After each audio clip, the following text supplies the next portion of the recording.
So yung pinagkaibahan kasi nito, hindi na tayo kailangan na magpalagay pa ng mga tukod sa ilalim. So lightweight po siya. Dahil ginamitan natin siya ng channel. So hindi na kailangan maglagay pa tayo ng mga tukod-tukod sa baba at hindi na tayo kailangan maghintay pa ng curing period niya para tanggalin yung mga tukod. So yan po, wala po siyang mga tukod sa ilalim. Yeah. Came in 17. Damn. Ayan po mga kadigma, isang mapagpalang araw po muli sa inyo.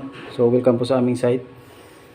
So ngayong araw po, pagpapatuloy po natin yung paggawa nitong extension slab natin dito sa second floor.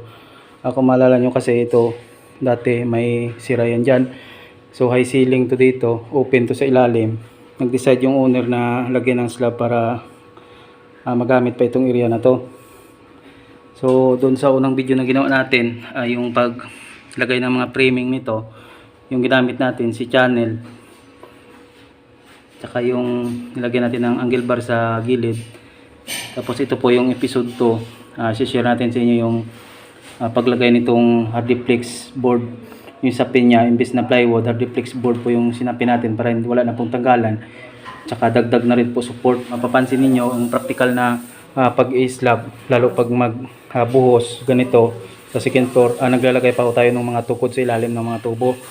So ito po, gawa nga kung maliit lang naman tong area, tsaka para hindi tayo maabala dun sa ilalim sa paggawa, so nag-decide tayo na ilagyan natin ng si channel yan para hindi na tayo maggawa ng tukod sa ilalim bilang support. Kung maghintay pa tayo ng curing period, matagal po. So yung mga tukod doon, sagabal sa atin sa paggawa. Kaya sinabi natin, i-share natin sa inyo yung paglagay ng hardiplex board tsaka yung pagtatag nitong bakal. Ayan, yan po yung tinatawag na one way slab mga kadigma. So ito yung ginamit natin kasi at least haba kasi itong bubuhusan natin. Kung mapapansin niyo, paba siya. So one way slab yung practical na ginagamit dito. So unlike po dun sa parati nating nakikita na double matting siya, ito po yung ginamit natin dito. Ayan. So yan po yung tinatawag natin na one way slab. So yung marami pong bakal niyan dito kabilaan. Ayan, kasi ang paliwanag diyan, yung nagdadala po kasi daw ng bigat. Sabi ng mga engineer natin na nakasama, ang nagdadala ng bigat itong area na to. Area na yan, tsaka yung area na yan diyan. So ito pong gitna, kaya kung mapapansin niyo, so imbis na baka magtaka kayo, bakit pinutol pa natin yung bakal, pwede namang idiretso. Kung double matting po kasi natin yan, ang mangyayari niyan, ito lang isa na to, didiretso lang sana to. So didiretso, ang ginawa natin, ito, imbis na magdiretso, ito ginawa natin dalawa. Ayan, so kaya natin ginawa ng dalawa kasi nga, ang load bearing niyan, itong area lang na yan, tsaka yung area na yan. So ito po wala pong bigat na dinadala tong gitna. Kaya yung bakal, imbis na dito natin ilagay yung bakal, imbis na idiretso yung dalawa, dito natin inilagay na lang. So dito po natin dinamihan yung bakal sa area na to. Ayan. So yan po yung paliwanag dyan kung bakit ganyan po yung latag ng bakal natin. Yan, so 12mm po yung bottom bar natin, tapos yung top bar natin 10mm yan mga kadigma. Ayan. So siguro dun sa may alam na, siguro magtataka kung bakit wala tayong top bar dito na isa, yung mahaba. Ayan. So mayroon pa sana dito top bar na isa, bali dalawa pa sana yan. Kaya hindi natin nilagyan, gawang manipis lang itong flooring natin. Yan. So manipis lang siya. Kaya kailangan hindi na natin nilagyan pa ng top bar dito. Nagawa nga may si channel na tayo sa ilalim. Tsaka hindi na natin tatanggalin yung si channel.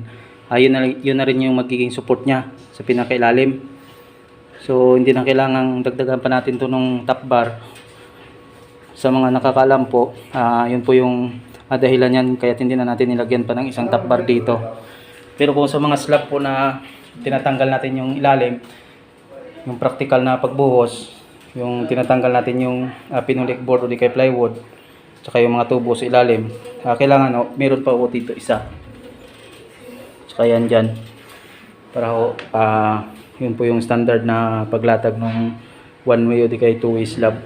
So ayan, samahan niyo po kami at ipapakita po namin sa inyo yung paggawa nito sa paglatag ng hardiplex tsaka yung paglatag nitong bakal. Ayan, stipot lang po muna kayo mga kaligna.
Kadigma, natapos na nating buhusan tong extension ng slab natin.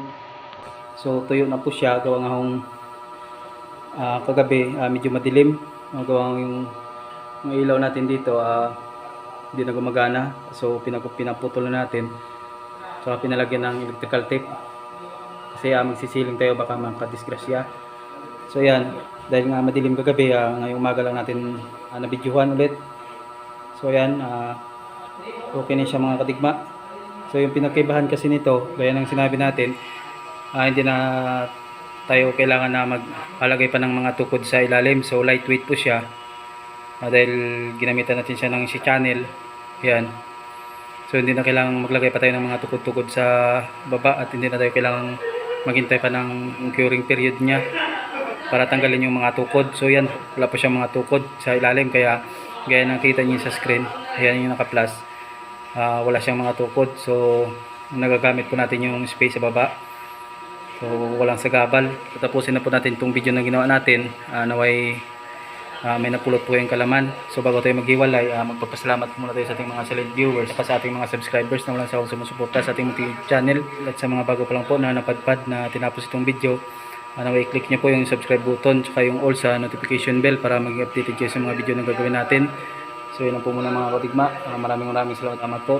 Mabuhay po kayo at God bless you po sa inyong lahat.